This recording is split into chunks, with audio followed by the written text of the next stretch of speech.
व्यावहारिक सत्ता तुम्हाला ज्ञान झालं की परिवर्तनीय आहे, आणि प्रतिभाषिक सत्ता तुम्ही मनाने निर्माण केलेली कल्पित सत्ता आहे. ते नाही पण तुम्हाला भ्रम झालेला आहे, त्याच्यामुळे तुम्हाला ते वाटतंय. उदाहरणार्थ उन्हाळ्यामध्ये मृगजळ दिसतं, खरं असतं का?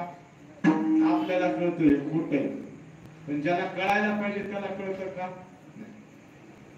तिसऱ्या चरणावर कीर्तन आपलं शेवट काय काळजी नाही.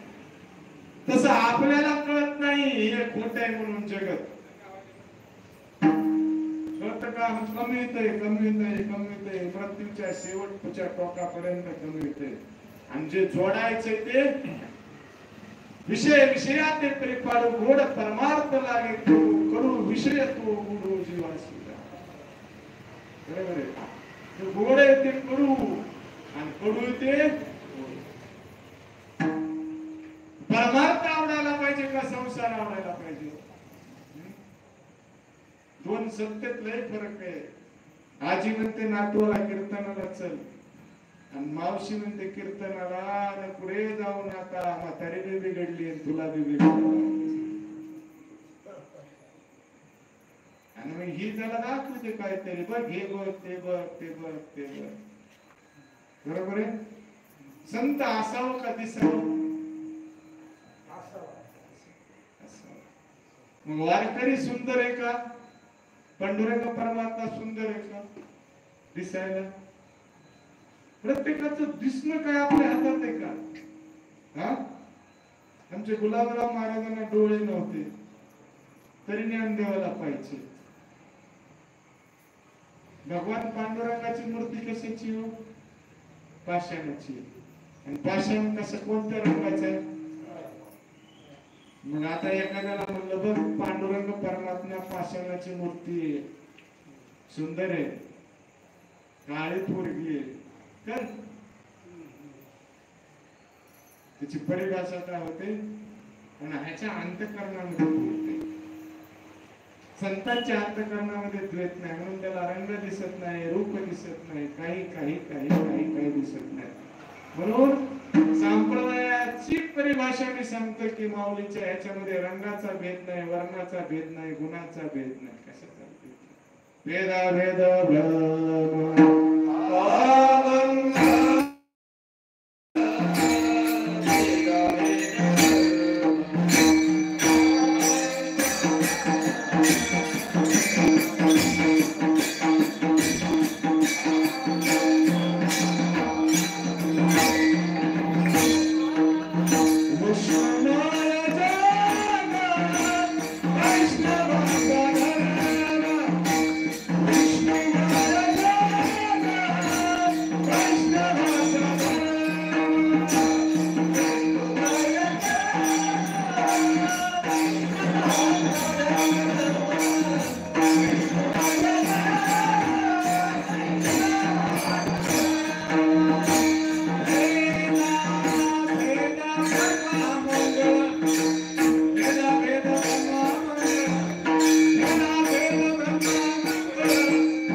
भ्रम बाजूला जाणं.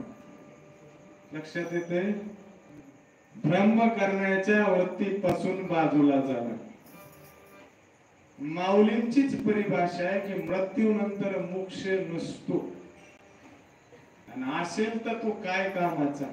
तुम्ही म्हणाल महाराज तुम्ही तर पुढचेच सिद्धांत सांगता, मोक्ष मिळण्यापाठी आम्हाशी होईल ऐसे जे म्हणे.